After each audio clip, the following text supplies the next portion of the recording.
Hello everyone, Speedrunner 0-18 here, and we've got something special to start off this upload spree for the end of December. We'll be doing a first-time blind race with Cloyster, but not just any race. I'll be partnering with fellow PokeTuber Steve M Plays, who does solo run and other challenge content in Pokemon Blue. We also did a race of Slowbro on his channel, so check it out after this. Here's how this race will work. He'll use Cloyster in Pokemon Blue, and I'll use Cloyster in Pokemon Leafgreen. The race between generations. The first to beat the champion wins. But what's a race without a bet? For the Slowbro race on his channel, we each have our own punishment to do when one of us loses. For this race, I decided to leave it up to you guys. Go down to the comments section and tell us what Pokemon Blue or Pokemon Leafgreen solo run the loser must do as a punishment. Here are the rules on screen and in the description for future reference. Now, let's get into the race.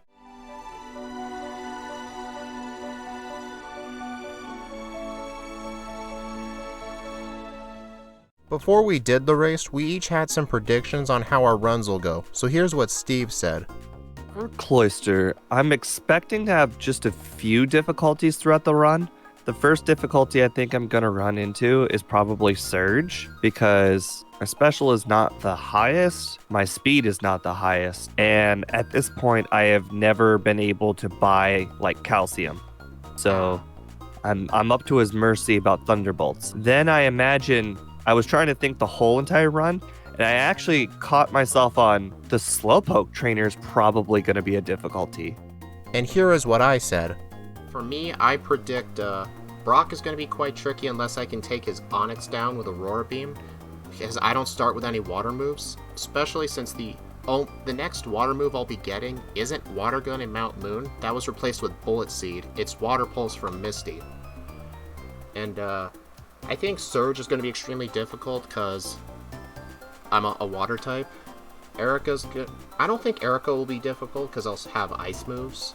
Also, during this run, I'll be including tons of interesting moments in our race, and also discuss the differences between Pokemon Blue and Pokemon Leaf Green. For now, let's start with my rival, Steve M Plays. He picks up his starter for Cloyster and battles the first rival. He replaced Charmander with the Universal Pokemon Randomizer for the most difficulty. I do need to mention he starts his time after naming his Pokemon, while I start my time after loading in the save file after giving myself perfect IVs. This won't make a difference in the race anyway, just wanted to mention that. While going through Route 1, Steve M Plays defeats any wild Pokemon he comes across for quick experience. It's a good thing to do if it's a first time playthrough. He then arrives at Route 22 and battles the optional rival. The Pidgey is weak to Aurora Beam, but it survives on red health and manages to land a sand attack. But due to how bulky Cloyster's defense is, this doesn't impact the battle too much, and he gets a first try victory. In Viridian Forest, Steve M Plays only fights the required bug catcher at the end, and goes straight to Brock's gym. With water and ice moves, there is literally no reason to not do minimum battles, and Brock is super easy for him, and you win the fight first try for a time of 3 minutes and 17 seconds on 4 times speed. As I said, we started at different times, so take these splits with a grain of salt. So let's see what I do for Cloyster. I replaced Bulbasaur with the Universal Pokemon Randomizer. I always replace Bulbasaur in my runs for consistency, while Steve M Plays just does the most difficult rival battle. So that's one difference in how we do our runs, but like I said, it doesn't really matter. While Steve M Plays Cloyster started with Aurora Beam, Clamp, Withdraw, and Supersonic, and gets only Spike Cannon by level up, I start with Aurora Beam, Supersonic, Withdraw, and Protect instead of Clamp. In Pokemon Leaf Green, only Shelder can learn Clamp, so that's the only way Cloyster can learn it, but it really wouldn't matter. While I'm training in Viridian Forest, battling all the optional trainers for easy experience for the later game, I want to discuss the differences between Clamp in Gen 1 and Clamp in Gen 3. Clamp in Gen 1 will deal damage for 2 to 5 turns, and during that time the opponent cannot move at all, so if you outspeed your opponent, they will literally never be able to land a hit unless you miss. While in Gen 3, Clamp was really nerfed along with other moves just like it, because starting in Gen 2, Clamp just does side damage for 2 to 5 turns, dealing 1/16 of the Pokemon's max HP, so nowhere near as broken as it was in Gen 1. So if I did have Clamp, I would never really use it. Skipping ahead to Pewter City, I heal at the center since I ran out of Aurora Beam power points, and then defeat the Light Years trainer in Brock with absolute ease and get a split time of 5 minutes and 51 seconds. Even if we both started at the same time, Steve is still in the lead mostly because I did the optional trainers while he didn't. Leafgreen is a much more difficult game than Blue, so I was really paranoid for the late game. But now, let's go back to Steve for a little bit. Steve goes through the Route 3 trainers with absolute ease. Aurora Beam does the job for all the Pokemon, and in Mount Moon he tries to get Water Gun, but he goes against it instead, and he gets the rare candy. But here's another difference. See all the bad encounter luck Steve is getting in Mount Moon? In Pokemon Red, Blue, and Yellow, the Pewter Mart does not sell repels while it does in Leaf Green. Here's what Steve said during his bad encounter luck. I am getting some of the worst Mount Moon luck. Ooh, I literally just hit like 7 or so encounters in like one room. Here's something else unique to Pokemon Blue that makes it harder. The HM Mules. Oak does not give you Pokeballs at the start when you get your Pokedex, unless you defeat the optional rival and go back to him without buying any balls, so you have to really go out of your way. While in Leaf Green, you're just given them right away. I can catch a Pidgey and Rattata on Route 1, plus get the free Silphco Lapras for strength, and I'm good to go. Steve, however, has to buy 9 Pokeballs at the Pewter Mart. He has to catch either a Pidgey or Spearow on Route 3, which isn't too difficult, but the most difficult part is the Cut and Dig user. He has to hope for a Paris in Mount Moon, but... Didn't catch a Paris, so now I have to revisit the grass here to get a Sandshrew. I'm already near the Super Nerd. Oh, Sandshrew, second try. So he has to go in the grass after Mount Moon to catch a Sandshrew, which are a Pokemon Blue exclusive, so he does have backups.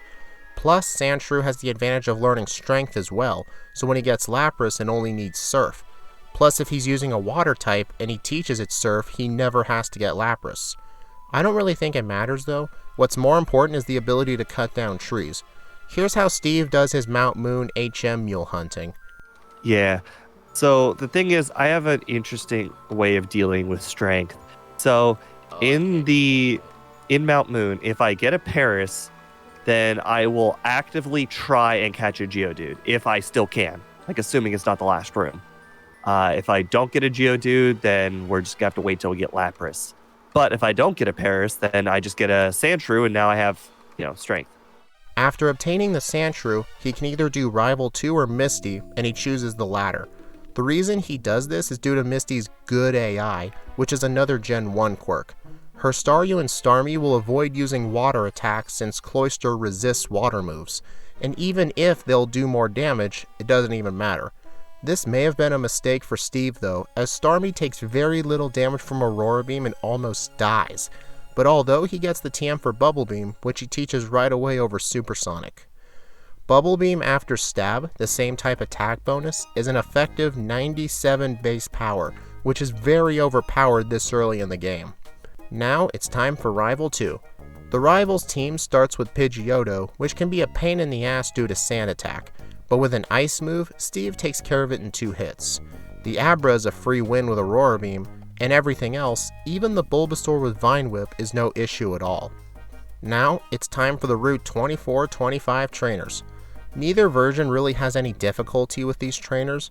Steve even fights some optional trainers such as the Onyx Hiker and the Hiker with 3 Machops. Is much better in that game, so they will just kind of know to use like status moves first. Whereas really the only sure. one that I could think of that starts off with a status move might be like the Wrapping Lass. Yeah. Oh, nice. I got a Gen 1 miss on the Machop. That's something I don't have to deal with. Yeah, that's another difference between Blue and Leaf Green. The Gen 1 miss. As the name suggests, this is exclusive to Gen 1, since in that game, the formula to determine accuracy has a less than 255 statement for 100% accurate moves, instead of a less than or equal to, so if the RNG rolls 255, it results in a miss. After obtaining the SS ticket and arriving at the SS Sand in Vermilion City, he battles 2 optional trainers. He battles the Gentleman with a couple of Growlithe for easy experience, as well as the Gentleman guarding the rare candy, who also has fire types. Now, time for Rival 3. This fight barely goes well for Steve. Look at his reaction. Right, I mean, switching back in and just taking the damage seems to be harsh enough. Yeah. So he's not as threatening anymore. Okay, I defeated Misty with Secret Power. Now I'm gonna head to Route 6. Oh, I almost had a reset on Rival 3. The Kadabra confusion confused me. So when I went to Ivysaur, I hit myself. Okay. And Vine Whip almost took me out. It's a good thing he won first try, because if he got a reset, he would lose a lot of time and allow me to catch up to him. But it's a good thing he wasn't facing the Wartortle rival, otherwise Cloyster would be doing almost nothing to it, and would probably die to confusion if he got bad luck. But with Cut obtained with 0 resets so far, lucky, he leaves the SS Sand and he arrives at Lieutenant Surge. Lieutenant Surge is going to be difficult for both of us due to Cloyster's weakness for electric moves. So let's see how this goes. But I don't know. That's how much damage Thunder Shock does. Oh. I got lucky. 2 Thunder Shocks. But despite getting hit with 2 Thunder Shocks, he lives at low HP, doesn't get paralyzed or even thunderbolted, and achieves a surge time of 16 minutes and 19 seconds. Dang, Steve has been quite lucky in the run so far. But right now, let's get back to me and Leafgreen. In the Pewter Mart, I buy my usual potions, antidotes, paralyze heals, and repels for Mount Moon. On Route 3, I only fight the required trainers just like Steve does. But although I'll mention, in Leafgreen, there are only 3 required trainers, while in Blue there are 4, because this youngster here can be skipped in Leafgreen while he can't in Blue. Before going into Mount Moon, I get the hidden Person Berry for Misty's Pokemon, since her signature move in this game, Water Pulse, is a 60 base power move that can confuse, so this berry being here helps a lot for her. In Mount Moon, I get the rare candy, which exists in the same spot for both games, and I skip straight to the Rocket Grunt and the Super Nerd. Both games have the same trainer, just with different movesets, but that doesn't really matter, as I go through Mount Moon in easy time. Another difference with Leafgreen to Gen 1 are move tutors. A bunch of moves that were TMs in Gen 1, like Body Slam, Swords Dance, Metronome, etc., became move tutors in Gen 3 due to the remakes carrying over the TM list of Ruby and Sapphire, which is why Misty gives Water Pulse and not Bubble Beam. These black belts outside of Mount Moon can teach Mega Punch and Mega Kick a single time to a Pokemon, but Cloyster gets no useful move tutors, so I skip them. So I get to Cerulean City, and I choose to fight Rival 2 over Misty, since the AI in Gen 3 will prioritize moves that do the most damage, which includes Water-type moves, so I do the easiest fight first. He starts with Pidgeotto, which is a pain in the ass in both games. Also, you may have noticed that he sends out Rattata second and not Abra like in Blue. That is because in Gen 1, the trainers send out their Pokemon in a predetermined order every time, while in Gen 3, they start with their first Pokemon, and the enemy will prioritize sending out stuff that either has a super effective move, isn't weak to your Pokemon's type, or has a move that'll do the most damage, which is why Charmander was sent out third. I also clutch this fight out and arrive at Abra with red health. It's a good thing Abra was last since it cannot attack me at all. The Route 24-25 trainers were also very easy for me. I don't do any extra battles besides the required ones. I do pick up the TM for Attract, which is where Thunder Wave is in Blue, as well as the Pecha Berry and Elixir. We both have the Elixir in the same spot, but in Gen 3 there are berries you can give your Pokemon to restore health or remove status conditions. These will really help out in some fights. I do need to be careful since the berries are far and few in between, unlike the Hoenn games, so I need to use these carefully. Besides that, the routes remain the same, and I rescue Bill, get the SS ticket, and defeat the bystander and enter the gym. With the help of Secret Power, a 70 base normal type move that I taught over Supersonic, Misty was very easy. The TM for it is on Route 25, where in Blue it's the TM for Seismic Toss.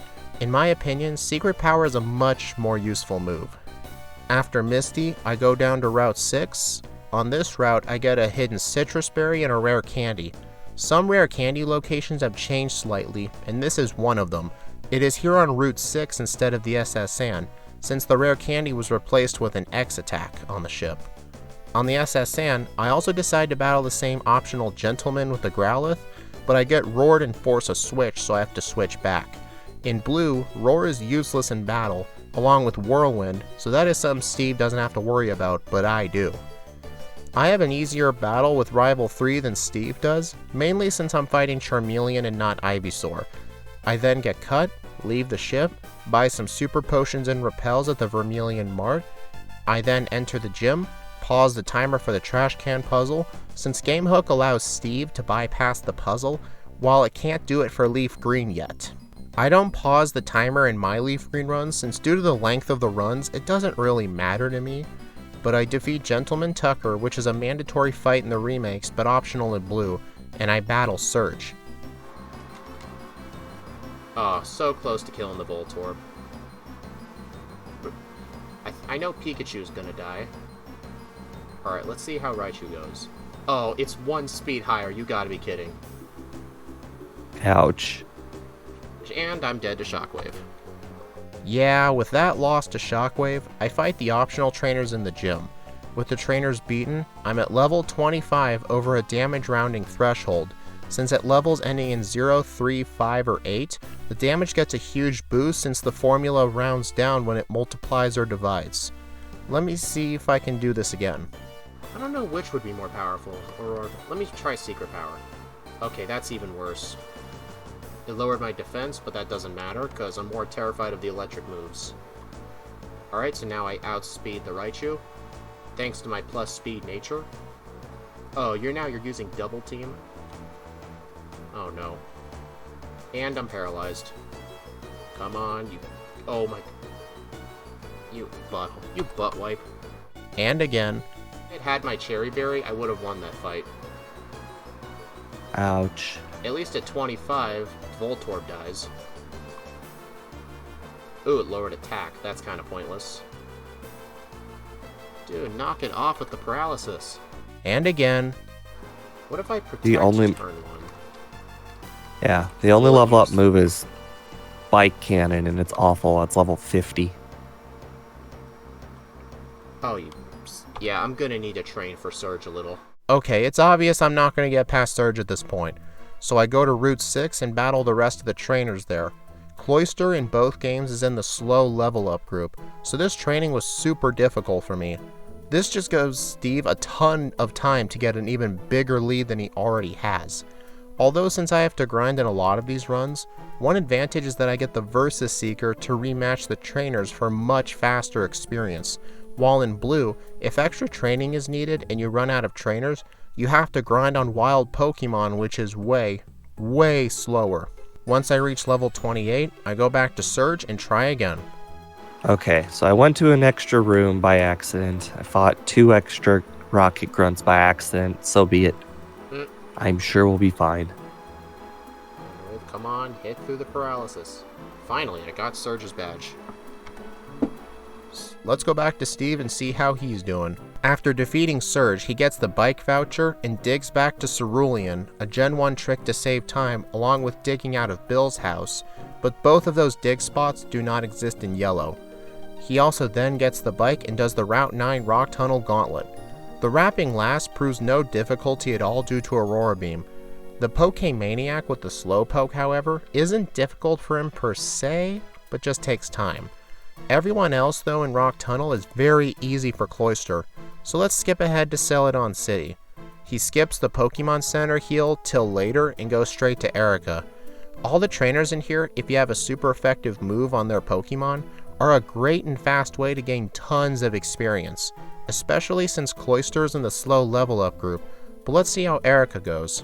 Erica's best move against Cloyster is Razor Leaf from Victory Bell, which in Gen 1 has a super high crit rate, so that move is super terrifying to Cloyster. Butterfree gives 600 experience when you kill it. So, interesting news. Aurora Beam does not one-shot Victory bell. Really? Not even close. After Erica, he goes to the department store. He goes straight to the rooftop and gets the TMs for Ice Beam, Rock Slide, and Tri Attack. Cloyster can learn Ice Beam and Tri Attack, both great moves. He then teaches Ice Beam right away over Aurora Beam and sells some of his items including Rock Slide, and his vitamin of the day is 4 Calcium. Calcium in Gen 1 increases both special attack and special defense, since the special was 1 stat back then, while in Gen 2 onwards, it only increases special attack. We also both agreed, since I can't skip the rocket hideout since in blue and yellow, you can use a Pokédoll on the Marowak. We did this to be fair to each other, although in the Slow Bro race on his channel, he did forget that, but I don't think it'll even matter, just watch it to find out. Steve almost never goes in the rocket hideout here since he uses the Pokédoll in his runs. Listen to him going through here. Rocket is here, so I'm battling an optional rocket. I thought I could sneak behind him. You cannot. I can't remember what most of the items are in Rocket Hideout. All I know is the Nugget and the rare candy. The Nugget, TM for Double Edge, the rare candy. Oh, right, Double Edge. I know where that one is too. You may notice I'm not including voice clips from me, but that's because I'm the one narrating the video. Y'all have heard enough of my voice by now, lol. Let's see how Steve does against Giovanni. Giovanni's Onyx and Rhyhorn are 4 times weak to water, and with low special, they go down very easily.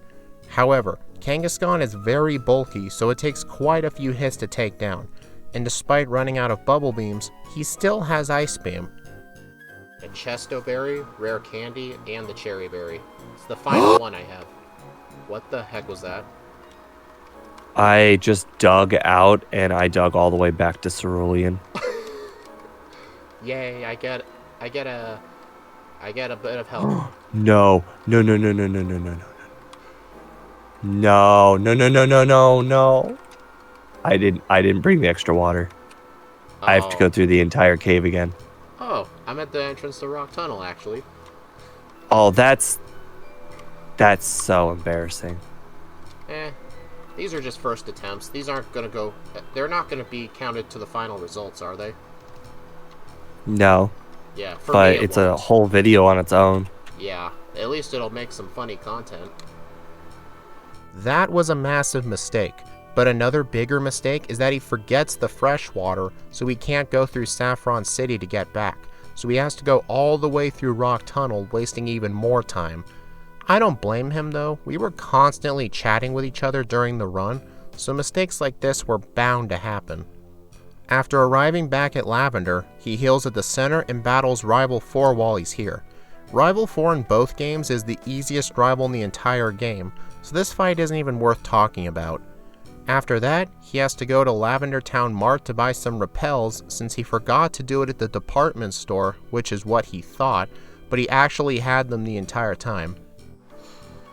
Boy, it actually feels like I'm trying to actively blow this.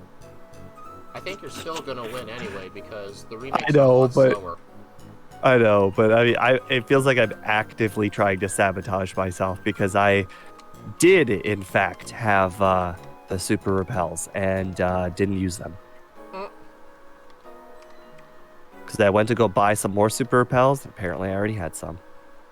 While in the tower, he picks up both elixirs, the rare candy, and defeats the Marowak since he doesn't have the Pokédoll. With Mr. Fuji saved, Steve obtains the Poke Flute. You know, I think it's been a while. Let's switch back to me.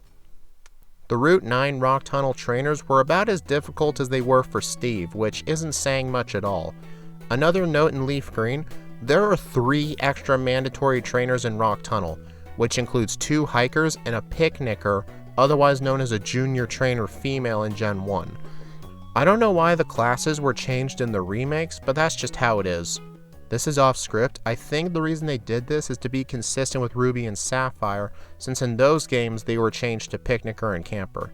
But anyway, moving on. It messes me up sometime while I'm scripting Leafgreen, but I have to say Picnicker, not Junior Trainer. Also in Rock Tunnel, there is a move tutor for Rock Slide, but Cloyster can't learn it, so let's just skip to Celadon City, where I heal at the center right away and enter the Rocket Hideout. The rockets here, including their boss Giovanni, were very easy. Even though Kangaskhan is very bulky in this game and has Fake Out and Mega Punch, Cloyster's defense is already in the triple digits, so that's not worth worrying about. I then get the Silph Scope and Dig Out. Here's another difference. In Gen 1, Dig takes you back to your last center you healed at, while Dig in the remakes takes you back to the entrance of the dungeon, which is honestly more helpful in some scenarios. I then get the T from the old lady in one of the buildings, since in the remakes, you have this to give to the guard. This is to prevent a soft lock where you can run out of money to move to the next area. It can happen in Red and Blue, although in the remakes, that soft lock no longer exists since there's the Versus Seeker. I enter the department store, buy some Super Repels, and for me, today's vitamin of the day is 3 calcium. I decided that special attack was more important to me than speed, since I don't have access to a stat increasing move. They aren't as OP as they are in Gen 1, but they're still super helpful. Let's talk about this. This is one of the biggest differences, the badge boosts. In Gen 1, each odd-numbered badge gives you a 12.5% boost to a certain stat. So if you use a stat-altering move like Withdraw, it calculates the stat that was affected properly, while the other stats get an additional 12.5% boost. That's the reason some Pokemon can make it through some fights super easily. How do badge boosts work in Gen 3?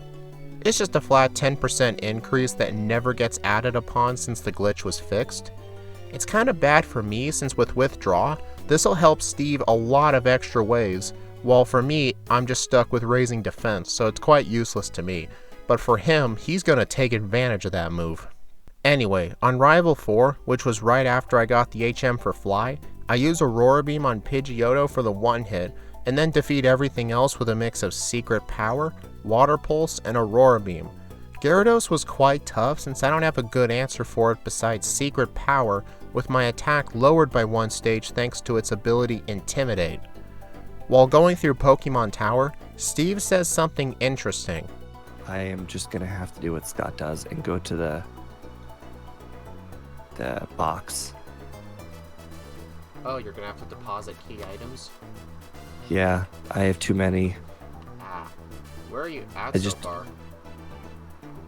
I am going to face Koga momentarily. I still have to battle the other guys in his gym. I just got to the Marowak. Alright, I'll just send this to hell with Water Pulse. Never come back. Oh, it's the lift key and the Silph Scope. I normally don't have to hold these items. Oh yeah. You're welcome. The reason this is important is that in Gen 1, you have a bag space of 20 due to limited space in the cartridge memory. And since he has tons of extra items like the lift key and the Silph Scope, he has to stop at a PC and deposit his items. I have way more bag space for everything else, so I don't have to worry about that. After sending the Marowak to hell with Water Pulse, I defeat the Rockets and rescue Mr. Fuji and obtain the Poke Flute. We're going to stick with me for a bit since we were on Steve for quite a bit. After getting the Poke Flute, the first stop on the itinerary is Erica. I also defeat every trainer in here for the easy experience like Steve did. On Erica, since I have Aurora Beam and Secret Power, this fight was a first try for me. Next stop I choose to do is Koga's gym. In Pokemon Blue, you fight 2 jugglers, one with a Kadabra and 3 Drowsy, and one with a Drowsy and a Hypno. While in Leaf Green, only the Kadabra one is required, since they changed the layout of the invisible walls. After I easily defeat him, I equip the Pecha Berry in case of Toxic or Poison, and I battle him. I just spam Aurora Beam since it's the stronger move compared to Water Pulse. I could have had Surf on Cloyster by now, but I forgot to teach it. I then get poisoned on the muck, but I have the Pecha Berry so the poison goes away, and I win the fight first try. I heal at the center, get strength, and then I fly to Silphco. On the 5th floor, I get the PP up, and then I go to the 7th floor to get the calcium to boost Cloyster's special attack even further. I also get the 5th floor protein and the 3rd floor protein as well. I use all the vitamins on Cloyster and I fight Rival 5. On Rival 5, I take down Pidgeot and execute with Aurora Beam, and Alakazam uses a Future Sight on me, but I didn't think much of it since the move is pretty bad at only 80 base power and 80% accuracy in this game. But due to Cloyster's base 45 special defense, I take so much damage and I die. On the next attempt, I get past it and spam Secret Power on Gyarados, but I get bad luck with Dragon Rage and I lose again. I decided after that to grind to level 40 since I was level 39. This will help with damage rounding, and then I go back and try again. On Gyarados, I spam Return and it is now a 3-hit. Since I don't want to use up any of my rare candies since I was worried about needing every one of them for the league, so after grinding on Silphco Trainer some more, I return to the fight at level 43 over a damage rounding threshold, and I make it to Charizard and I use Water Pulse. It gets confused and it hits itself in confusion and I win the fight. Why didn't I use Surf here? Oh well, we're both racing, I just forgot. The following Rocket and Giovanni fights were very easy, so I'll just skip ahead to the next area of my run, which is Sabrina. With a powerful move like Return and a speed stat fast enough to outspeed everything, this fight is very easy. And now, it's time for Cinnabar Island. In the mansion, there is only one rare candy here, unlike 2 in Pokemon Blue, and it's guarded by a scientist named Brayden, who has a Magnemite, Voltorb, and Magneton. I get this rare candy and the secret key.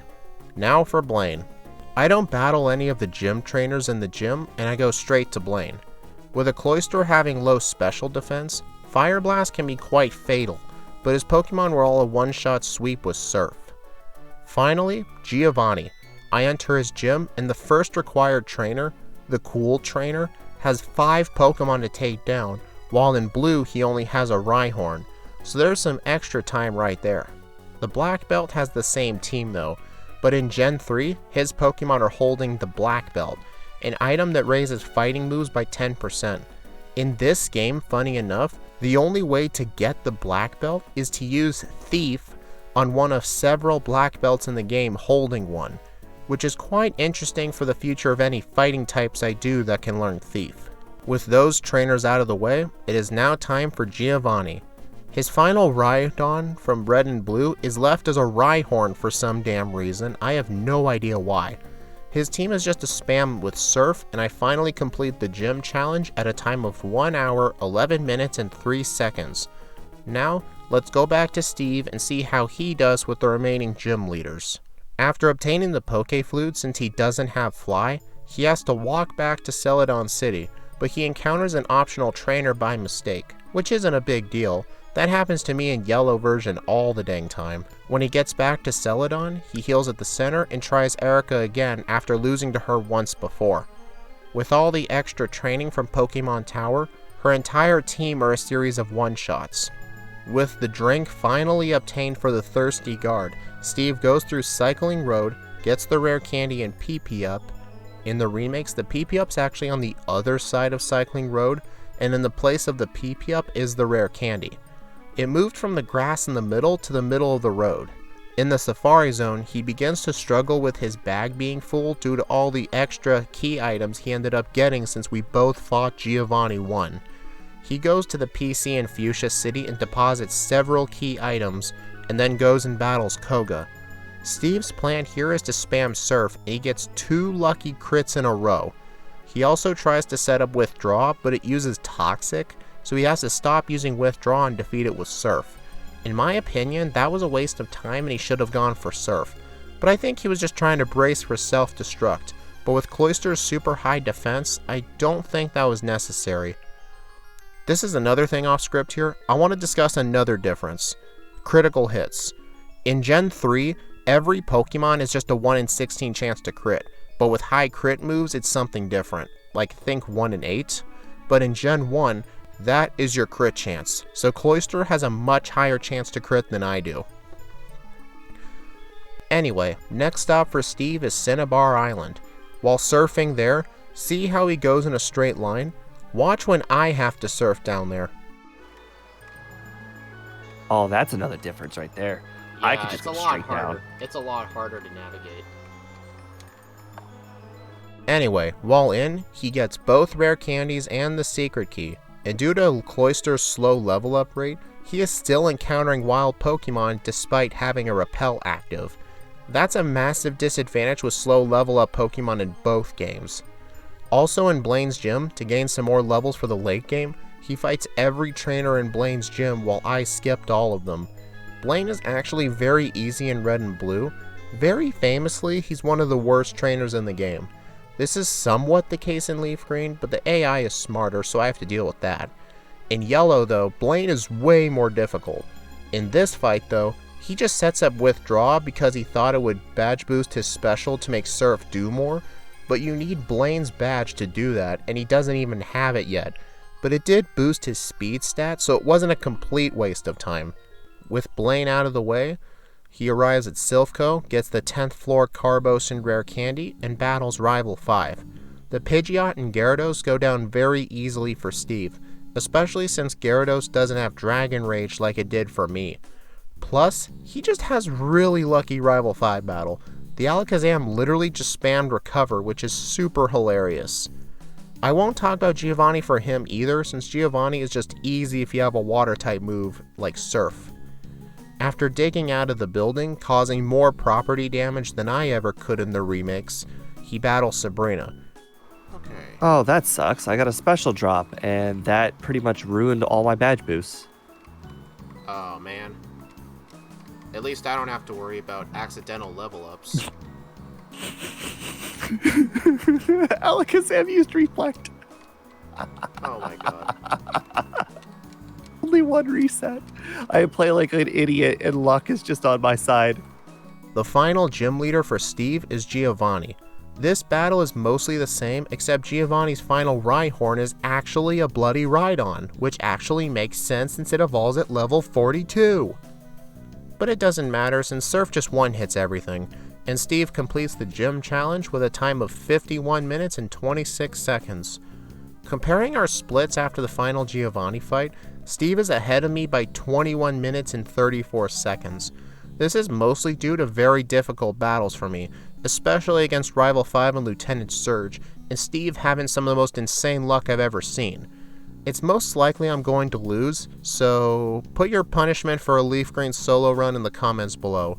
Now, let's go back to Steve as he goes through the final 6 trainers. On Rival 6, Steve takes down Pidgeot and Rhyhorn with Ice Beam and spam Withdraw on Gyarados, but he unfortunately gets burned on Growlithe, so he has to fight him again.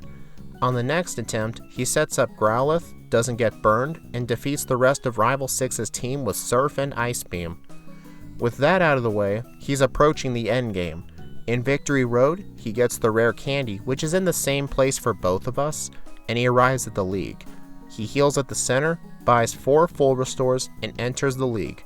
He doesn't do the thing like I do, since only I do that. Anyway, on Lorelei, he uses all but 2 rare candies. In that case, he needs to avoid a level up on the later fights. Plus, since Cloyster's in the slow level up group, rare candies are very important. The Dewgong has to be taken down with Surf, and on Cloyster he sets up a Withdraw and then spams Surf. On Slowbro, it only has Water Gun as a damage move, so Cloyster can get all the Withdraw setup it needs and take her down with ease. Now for the Hiker, as Steve often calls him on his channel. His team is just a one-hit sweep with Surf.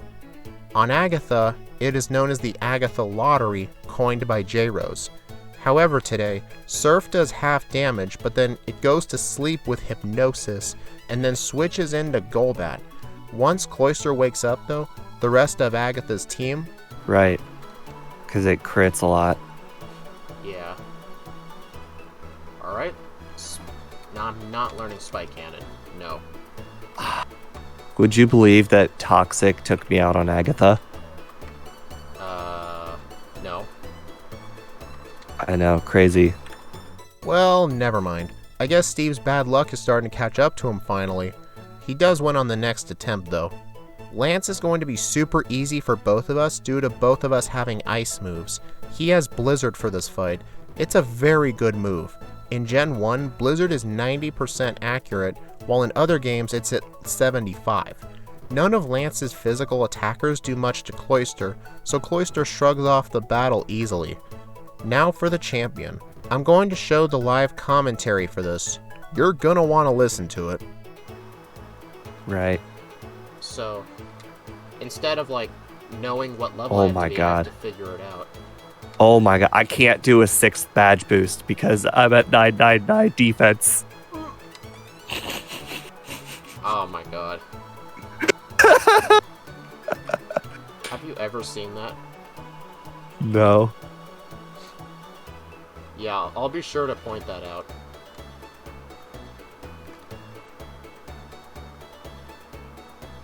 Oh, you crit. How dare you crit? Oh, I forgot to get the Carbos and Rare Candy. Well, that's it. 102. With the champion defeated first try, Steve gets a time with the Elite Four for a time of 1 hour, 2 minutes, and 38 seconds with 3 resets, and a game time at the Hall of Fame of 4 hours and 5 minutes. That is not bad for a first time run, especially with how many mistakes he made, and the fact that he had to do the Rocket Hideout with me. It's clear, he won the race before I even beat Giovanni, so I already lost, but let's see how my fights go. On Rival 6, I get past his Pidgeot, Rhyhorn, and Execute easily. However, due to the Alakazam being 1 speed higher than me, it gets off a Psychic, and then Gyarados defeats me. I try the fight again, and I make it to Gyarados. However, Future Sight defeats me again, so I grind on the Route 16 Bikers with the Versus Seeker to level 50, and I come back and try again. At level 50, I can finally outspeed Alakazam, but I still cannot one-hit it, and it deals so much damage with Psychic, so I have to go back to the Bikers again. This is fun. Lots of fun. At level 53, I get a very low roll on Alakazam and it deals a devastating blow, but Gyarados actually misses Hydro Pump, and I outspeed the Charizard and defeat it in 1 hit. While I'm surfing up to Victory Road, Steve is finished with his run and is watching me on Discord's screen share since I wasn't streaming, and he's teaching me something new about Pokemon Blue compared to Leaf Green I didn't even know about. Listen to this. I didn't know. It looks like they added battles in this generation. They added battles? Well, there's no battles in the water and You actually Gen can find 1. stuff in the water. It's just the encounter rate in the water is very low. Like, there were times I would go from, like, Cinnabar Island, or Pallet Town to Cinnabar, and, I would only encounter 1 Pokemon without a repel. No. I'm not talking about the water in general. I'm talking about the route. Oh. That route, Victory Road. The water in Victory Road has no encounters. Oh. So the water on Route 23 has no encounters? The water before Victory Road has no encounters in Gen 1. Oh, really? No encounters at all. Oh, I did not know that. I guess have never gotten an encounter. I guess it was just because in the remakes there were encounters, so I just assumed the same as such. So have you been using repels in all of your yellow speedruns then? Repels? Yeah, I would buy 6 repels in Vermilion and 8 in Celadon. And that would be... I mean, it might have changed in yellow, but in red, blue, there are no encounters. Oh, no, I don't use it on Route 23. Because I just assumed the odds were so low. After arriving at the Pokemon League, I heal at the center, buy 3 full restores along with the one I have to get 4, as well as some full heals and max potions just in case I have to leave the league and do a biker grind. First up is Lorelei. Let's do this shit. On the first attempt, Return does about a third to Dewgong, and on Cloyster, my go-to strat is to use 2 Surfs, but Cloyster loves to be a troll and spam Protect, which does happen quite a few times and I knock it out. However, I get KO'd by Slowbro. I only really went into this fight just to see how well I can handle Cloyster. Before trying again, I use all but one of my rare candies to get to level 64. Return now does half damage to Dewgong. And on Cloyster, Surf is a 2-hit. On Slowbro, return is a 3-hit, but I do get put to sleep with Yawn.